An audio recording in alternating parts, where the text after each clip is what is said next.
maybe it'll become your favorite. Who's to say? I don't know what your favorite things are. So stop asking me to tell you what your favorite things are.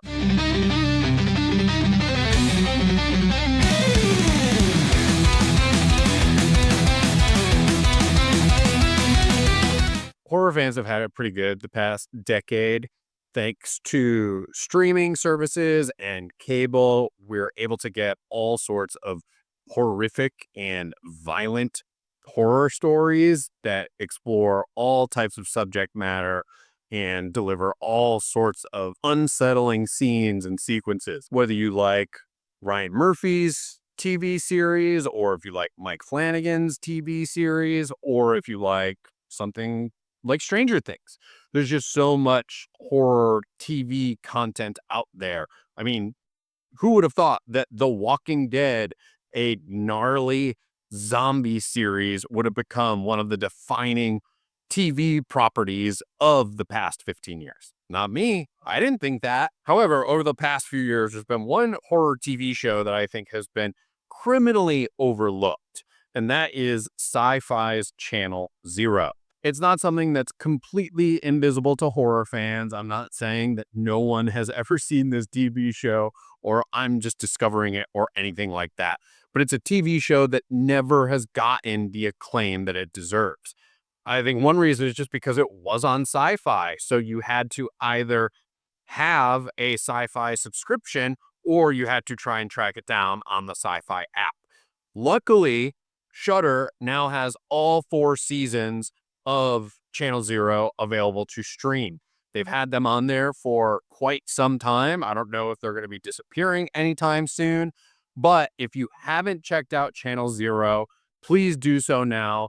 I'm going to tell you why, but before I tell you why, please make sure to subscribe, like, comment, tell me if you've seen Channel Zero, and if I'm telling you everything that you already know. But now let's dive into why you need to watch Channel Zero. Channel Zero ran for 4 seasons on SYFY, with each different season focusing on a different story.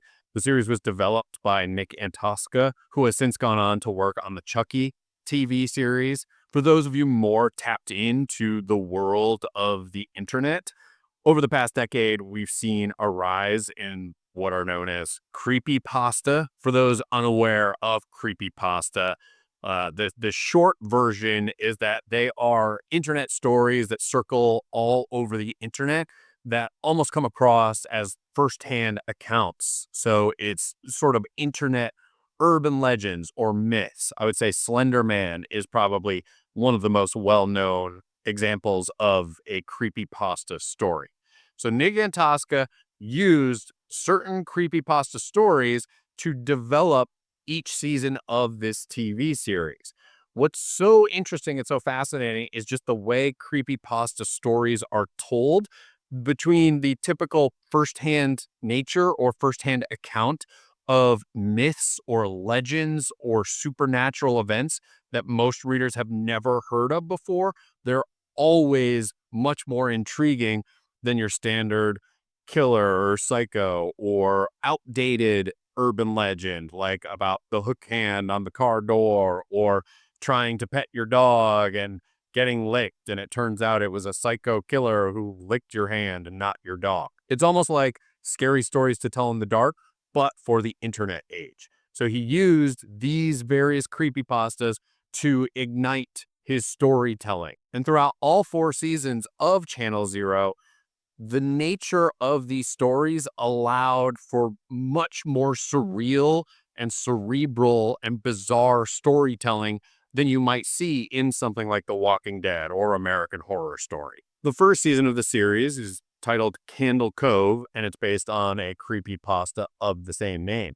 It involves a man whose identical twin brother disappeared when they were young. Now that more kids are starting to disappear in his hometown, he returns there and is trying to figure out what's going on, what happened to his brother, what's happening to all these other kids in the town. The most fascinating part of this season for me is how much it centers on this children's TV show called Candle Cove. All of the adults in this town have vague memories of a TV show called Candle Cove that only ran for a week or two when they were kids. It had weird puppets in it, but there's just no trace of this TV show actually existing. It's this weird, like, Mandela effect about this lost media.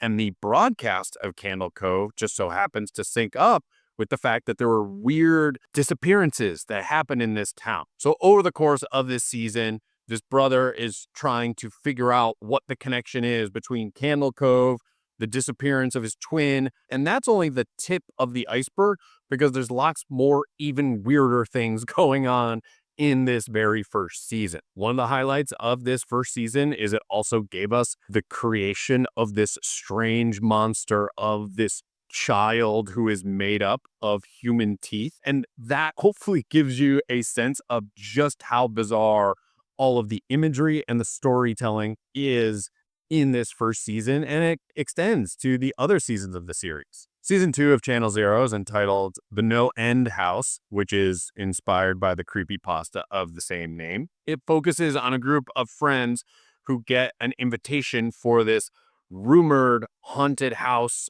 art installation project that is a pop-up that people only get instructions at the last minute, and it supposedly travels the country and people only know about it through social media. The reason it's called the No End House is because rumoredly, nobody ever actually makes it to the end of this haunted house. It's just so frightening.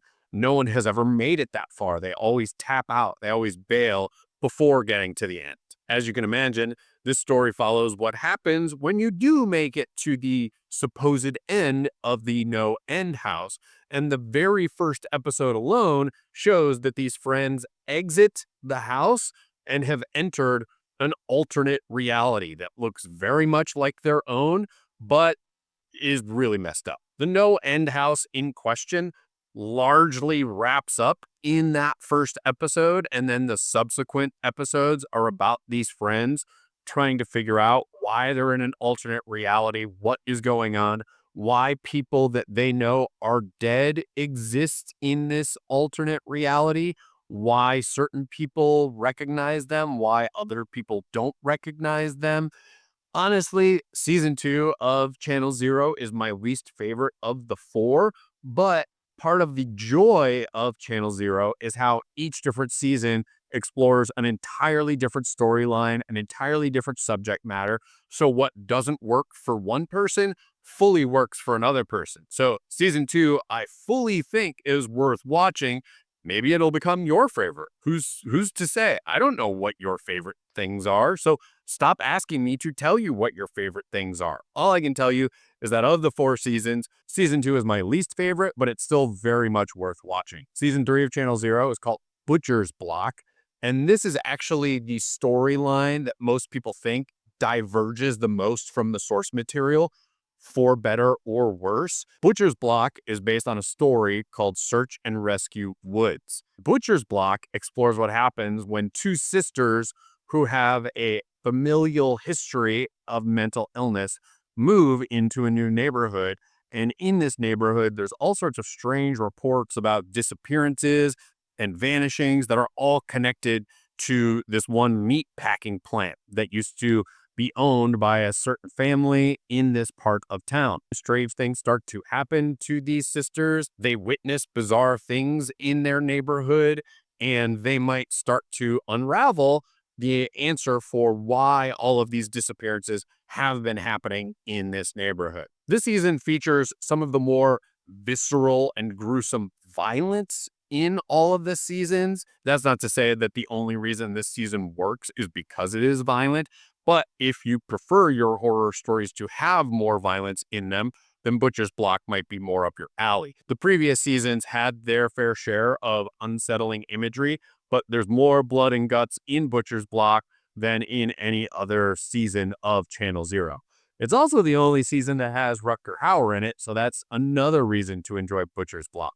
Season 4 of Channel Zero is called The Dream Door, and it's based on a creepypasta known as Hidden Door. And it's about 2 newlyweds who move into a house and they discover a door in their basement. And what emerges from this door is something scary as hell. this might be one of the more accessible seasons of Channel Zero because what emerges from this door is a character known as Pretzel Jack, and Pretzel Jack is played by a real life contortionist. So visually, there's lots of very disturbing sequences where this character is killing off victims. Dream Door is actually my second favorite behind Candle Cove as far as the history of this series goes. So I highly recommend that one because it is so accessible and for the most part is sort of about a supernatural killer. It's pretty straightforward. So those are all my reasons why I think you should really check out Channel Zero if you haven't already. It's a show that I don't think gets enough praise in the horror community, probably just because it's harder to find or harder to track down. But like I said, it's currently streaming on Shudder, all 4 seasons. So dive in, enjoy 6 episodes at a time of this very bizarre, very surreal TV show. Nick Antosca went on to do a Netflix TV series called Brand New Cherry Flavor. And that also, I think, channels the same weirdness of Channel Zero, but it's 8 episodes, I believe, instead of 6. So it's like a little bit longer. It's a little bit more stretched out. Whereas Channel Zero, I think each season is just the perfect length. Whether you've seen Channel Zero before or this is something that's entirely new to you, make sure to let me know down in the comments what you thought. Again, do the whole subscribe and like thing, and I hope you enjoy Channel Zero.